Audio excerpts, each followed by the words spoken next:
Das Wort hat jetzt für die Fraktion der Sozialisten und Demokraten Herr Swoboda. Thank you, Mr. President.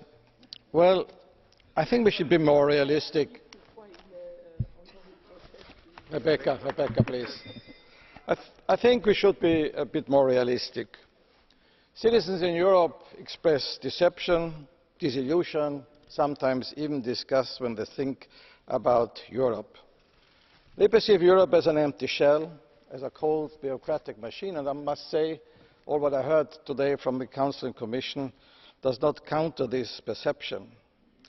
Because, Mr. President of the Council, you spoke about the guidance. Where's the guidance of the Council and where does it guide to? It's not clear to the citizens, not clear to us. There will be another European Council with business as usual. If you look to the conclusions, business as usual. Some hollow, rather meaningless conclusions, some vague commitments, and looking for the lowest common denominator. Still, there is a neoliberal cloud which deprives the Council from seeing the reality. For example, the enormous social problems we have in Europe. We are one of the richest continents, or the richest continent, but the income and wealth distribution is more and more unequal. You spoke about the skilled labour which is needed. Why then are so many young people leaving their country, like Spain, Portugal or even France? Yes, there is some mismatch between skills and needs in the economy, but if there would be no mismatch, there are not enough jobs in Europe. This is the problem we have and we have to tackle with. If you look at the Eurozone and compare it to the United States of America, not everything is good in the US, but the US had a growth of 2.4%. The Eurozone, 0.5%. The US has an unemployment rate of 6.7%. The Eurozone nearly double the unemployment. US inflation is at 1.6%. Eurozone only at 0.8%. Some still think our problem is inflation. Our problem may be deflation, and not if enough is done against deflation. The EU unemployment rate was 11% in January 2014, the same in 2013. Where is the big improvement many people speak about? And the GDP grew by 0.1% in last year. Where is the improvement? Again, to speak about the young people, yes, there are many young people, they are innovators, they are researchers, they want to grow new startups, but what does the Council do against the brain drain? We have today in Europe, in many countries, a brain drain, and we have no action of the European Union to keep our best people in Europe, to give them a job. There the Council and the Commission fails totally. What the people want is some vision, how Europe should be developed, or at least some concrete measures. The FTT, high on the agenda, at least of the countries concerned, nothing until now is here. Tax evasion. In Germany alone, there's one man now before the court on trial, and the one man alone seems has a tax evasion of more than 20 million because of speculation in Switzerland.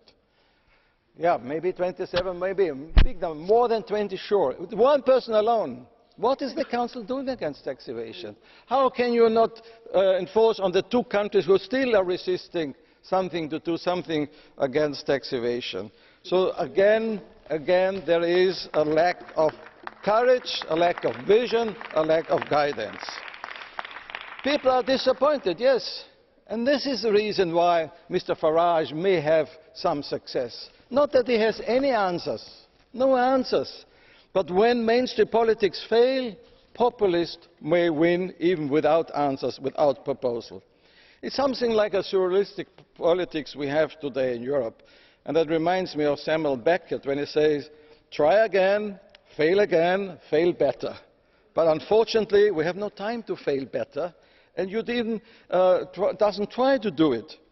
The Commission President spoke about 2020. We know already that we are missing the targets, like the Lisbon targets we are missing? Yes, of course, and there was a real conviction by Mr. Daul to say we are against binding targets. Well, because the Council and the Member States are not ready to really go into fulfilling the 2020 targets, especially on environment, especially on energy.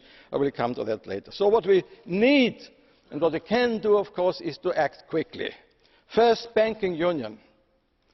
Mr. Schäuble said yesterday, it was very interesting, I am not a fan of the intergovernmental method. But he's proposing something which is highly intergovernmental. So that's not serious. Either you are for it or you are against. But don't propose something you are not a fan of.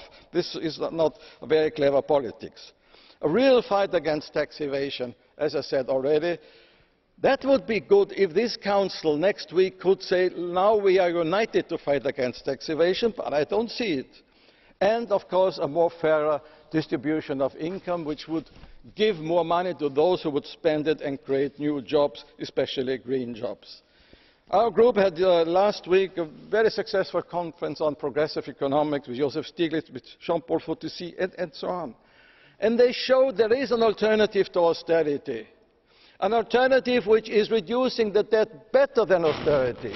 A policy of growth, a policy of creating jobs, of creating incomes.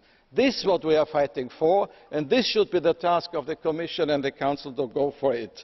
And then we can also fulfil our 2020 climate goals or the 2030 climate goals, whatever you want to do. Environmental policy and climate policy can only be done by a sensible, qualitative green growth, and that will demand, and here the Council is demanded, and I hope that for once the Council next week could give a positive message to the citizens of Europe. Thank you very much. Vielen Dank, Herr Swoboda. Das Wort hat jetzt für die Fraktion der Liberalen Herr Verhofstadt. Dear colleagues, this is in fact the last summit, the last meeting of the European Council before the elections.